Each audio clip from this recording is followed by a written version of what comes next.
Welcome, everybody, to the Wake Up Call channel. For those of you that don't know, the G7 is occurring. Another one of these meetings where they pretend on the outside that they're going to talk about these important subjects like the stuff in Israel or Ukraine. And of course, they come out and gaslight you by announcing how much more of our tax money is going to go to Ukraine. Another 50 billion, 100 billion. Just, these are things that they're doing by design, right? They don't even need to let you know where your tax money is going. Even though they do, they don't need to announce it publicly. They're doing this to gaslight people because people are having enough of struggling day in and day out to take care of themselves and their own families, let alone pour money in to countries when, of course, the tax money is supposed to go to our own country. So they're doing that by design. But the other thing you got to pay attention to over at the G7, which I thought was absolutely unbelievable. I just covered Pope Francis. If you didn't see the video, go check it out about all these comedians coming in to see Pope Francis in the Vatican to talk comedy. Of course, this is about diversity and equity to limit what people can and cannot say. There will not be comedy in a new world order. Of course, there'll be formulated comedy that isn't funny. And just like a sheeple, you'll laugh with the laugh box at things that aren't funny, which is what most people do who turn on these late night television shows. They don't even realize that none of it is funny. It's absolutely atrocious, but like sheeple, they can be led just to believe whatever the government wants them to believe. So while Pope Francis is in the middle of that, he's actually stepping out to attend the G7 summit, which you can see the photographs of all the G7 leaders there, of course, all liberal, all people who are destroying their countries, right? It looks like a giant group mugshot more than anything else. And if there was ever a place that we could use Ted Kaczynski to show up the Unabomber, well, it would have been there. But Pope Francis is showing up here. Why do you ask? You think he's showing up there to talk about religion or Christianity? Is he showing up there to preach Jesus? Of course he's not doing that. Of course he's not preaching Jesus. If anything, he'll preach about the LGBTQ. But Pope Francis is actually going there for all things to give advice on artificial intelligence.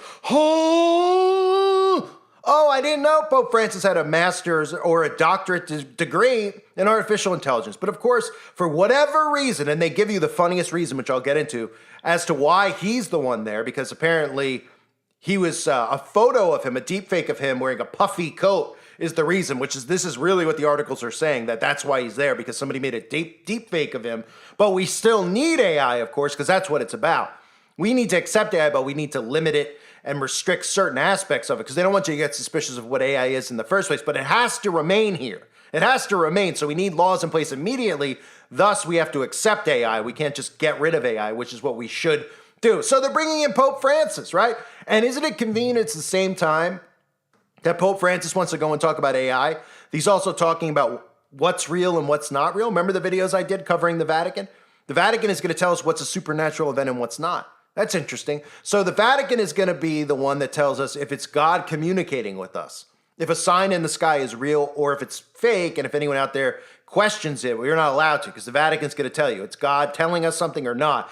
At the same time that the Vatican is telling you this, that they're going to tell you what's a spiritual event or isn't, we're also going to have Pope Francis give us advice on AI. So connect the dots there with Bluebeam, artificial intelligence, and the Vatican, all of a sudden showing its face and revealing itself to be interested in these topics, which you would think that most people go, what in the world does Pope Francis have to do with AI? Well, there's deceptions coming, that's what. So, the leaders around the world are meeting at the G7 in Italy this week. They'll be joined by a unique guest to talk about the risks posed by AI, Pope Francis. This is the first G7 summit to feature a pope as an invited participant. But it's not the first time that Pope Francis has weighed in on this emerging technology and how he believes it should be developed for the good of humanity, right? And there's the key words there. It should be developed for the good of humanity. Instead of saying, we need to, as humans, prevent this type of technology from existing. Think of the pros and the cons. Zero pros other than entertaining yourself with deep fakes and sitting on the internet and trying to make deep fakes yourself. That's the only pro, is your entertainment. Okay, anyone out there that says, oh, well, it can help with this. Oh, what? So you can call Amazon and talk to a bot for 15 minutes before you can get a human on the phone so you could send back an order that you've made that you don't want just to put a different thing in the box to ship it back to Jeff Bezos. Oh, am I the only one that does that? Sorry, I just couldn't resist. What is that the benefit? Talking to robots? Nobody really realizes that there are no benefits because they try to tell you that AI is helping cure cancer and cure diseases. So everyone goes, oh, and look, AI is helping the paraplegic over there that we don't really care about. You know, the paraplegic that we made a paraplegic by telling him to get injected with stuff all the time or just dumping chemicals on him from the sky. We made him a paraplegic, but thankfully the AI is going to make him back to normal again. Oh, right. Of course, there's no benefits, but they tell you that, well, we need to accept it in our reality. That's what they're telling you by them talking about it. Instead of saying, oh, no, we don't need it. We don't need AI. Are you kidding me? AI is taking away jobs from humans? Well, then we don't want it because we're all humans, right? Human rights. Oh, right. Well, now we need AI rights. And that's what it's about. So it says right now we have lots of ability to use AI for bad purposes, but how can we ultimately direct it toward something which is actually beneficial to humans, something that brings us together, said Brian Green, the director of technology ethics at Santa Clara University, as if anyone gives a crap what this guy has to say about ethics. Guy probably brushes his teeth with his underwear. I mean, why is the Pope speaking about AI? Well, they're saying Pope Francis himself has been at the receiving end of AI misinformation. Last year, this is unbelievable. This is why, okay? This is the reason that the Pope is speaking about AI. Last year, a picture of the Pope wearing a large white puffer coat went viral. The image was generated by AI, and it prompted conversations on deepfakes and the spread of disinformation through AI tech. In his annual message on New Year's Day this year, the Pope focused on how AI can be used for peace. So that's a key word. Again, AI, peace. Antichrist, peace. When they say there will be peace, what comes, right? So there's the Pope's purpose in this. The AI and peace and love. Don't look at the AI as wicked, right? Don't think of anything at all with artificial intelligence that could be scary or demonic or anything along those lines. It could be used for good.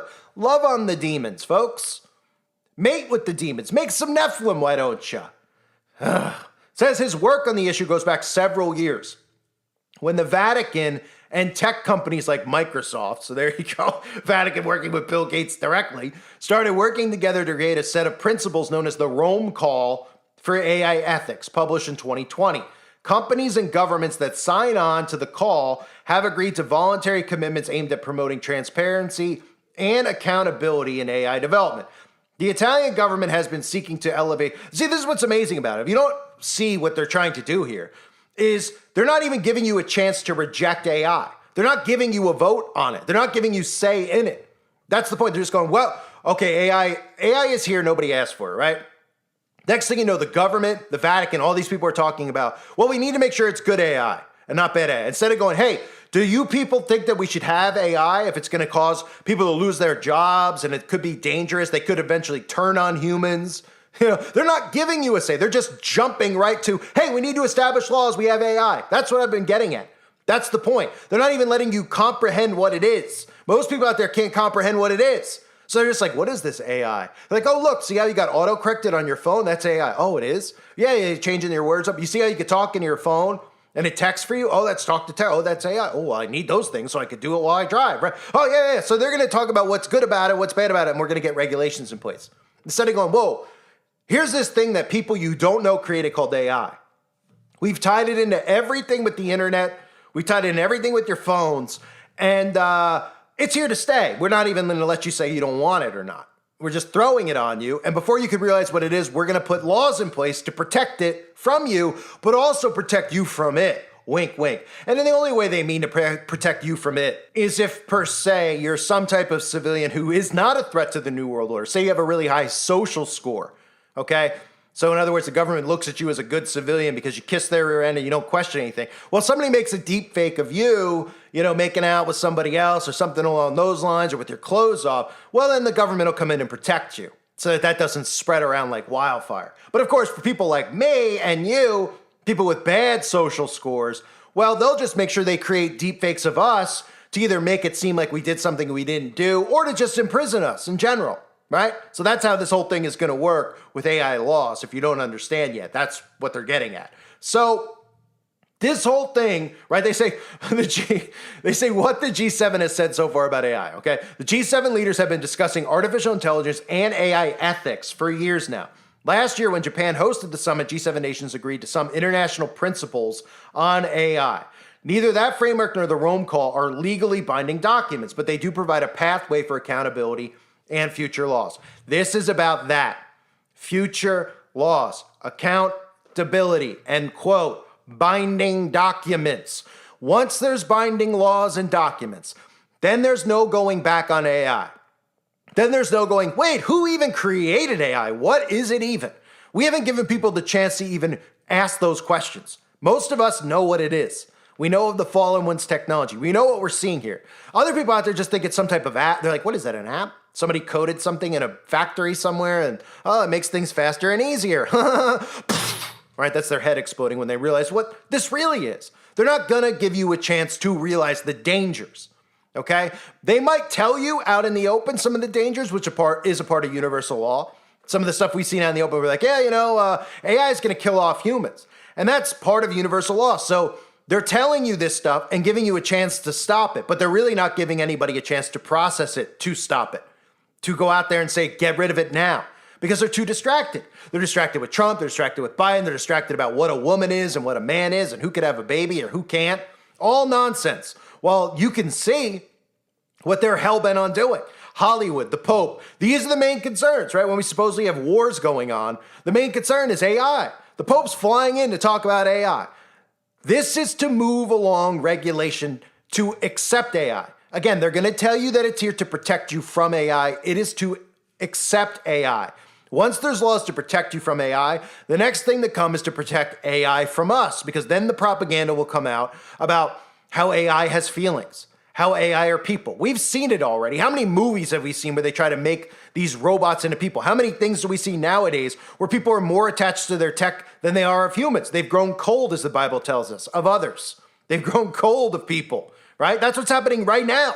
So a year from now, after these laws are in place to protect you, wink, wink, then the laws will reverse and they'll say, there was some crazy conspiracy nuts online. They said they wanted to go beat up some of the AI like they were Johnny Fives. They made these huge EMPs and they went to go zap them. Oh, and then the stories will come out. Just put a little music behind it. Oh, robots' lives matter. AI is real. They have feelings too. And you might laugh at them and be like, no way, these people will fall for that. Oh yeah? We have people castrating their kids who are 5. We have people who are letting their kids pick their genders at 5. You don't think that they could be convinced that AI is real and has feelings and that people like us shouldn't be allowed to destroy it? People like us shouldn't be allowed to talk about it because it's hate speech, to expose what it really is? Of course it's coming. It's exactly what's coming. So that's what the framework is that they're setting up. That's the point. By pretending like, hey, we're going to try to protect you from AI, right? Hollywood, the Pope, politicians, we're going to try to protect you from it. Yeah, you want to protect us from it? First of all, tell us who's responsible. Show us the face of the person who's making all this so that we can arrest them as citizens because they're violating human rights. Oh, no, wait. We need it in our society. It's going to help cure cancer. The same cancer we're causing. Oh, really? Really? Oh, yeah, of course. Wink, wink.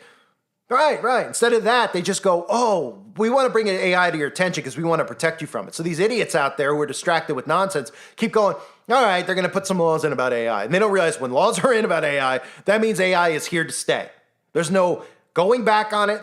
Once people realize what it is, you can't turn back, right? People will wake up to what it is possibly.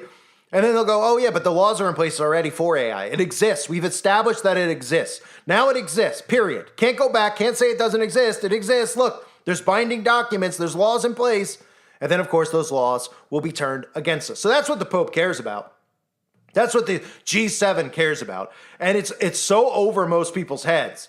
It's incredible. They just hear this stuff. They're like, oh, okay. Oh, they're going there to talk and protect us, right? That's what their job is, to protect us. Instead of being like, why are we even debating AI? No, we don't need AI. We don't want AI. It's dangerous, right? We've heard AI could overtake humans. Yeah, we're good. Oh, it's taking humans' jobs away. Yeah, we're good. No. That's what they want, duh.